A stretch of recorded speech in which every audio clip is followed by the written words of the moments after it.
Najmanje je tu krivo Federalno ministarstvo okoliša i turizma, tako da ne mogu reći da su krivi moji prethodnici. Krive su prethodne vlade i prethodni parlamenti.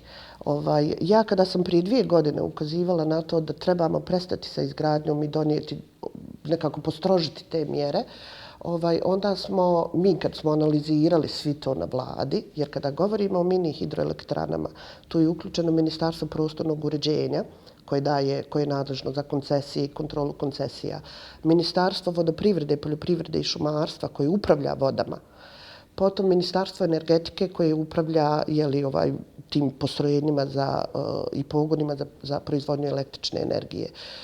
Mi smo tada shvatili da postoji strategija Bosne i Hercegovine za prelazak na te obnovljive izvore energije, da je parlament donio akcioni plan, da su donešeni svi ti pravilnici koji stimulišu u stvari te investitore koji investiraju u mini hidroelektrane. Međutim, ne može se odjednom reagovati. Treba vremena da se naprave, da se da prostora svim tim ministarstvima, da oni promijene svoje ili donesu neke nedostajuće ili promijene svoje pravilnike, da bismo došli do toga, i evo ja se nadam da će sa novom godinom doći do toga da se više neće nikako finansirati te mini hidroelektrane, odnosno subvencionirati. Vi znate, kada se izgradi mini hidroelektrana, onda ulazite u sistem gdje vam se otkupljuje po nekim povoljnim cijenama ta struja i vi u stvari onda profitirate 12 godina ili 15 u Republici Srpskoj, samo od proizvodnje, od protoka te vode i proizvodnje struje. To ćemo zaustaviti i samim tim neće postojati tolika želja za izgradnjom mini hidroelektrana, jer neće biti isplativo. Znate, neće niko da gradi ukoliko nije siguran da će mu to biti kupljeno. A s druge strane, dakle, to je jedna stvar. Ja se zalažem za zabranu, međutim, kažem, evo, možda totalna zabrana neće moći biti provedena, ali ćemo sa ovim odlukama smanjiti zainteresovanost za mini hidroelektrane za nekih 95%.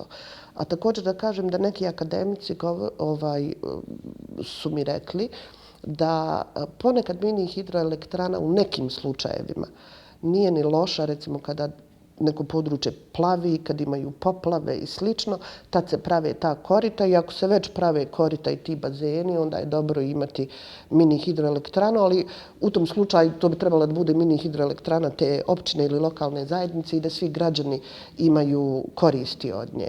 A ove koji prave privatne vlasnici samo da bi profitirali, njih definitivno treba zaustaviti, odnosno okrenuti ovu politiku vlade.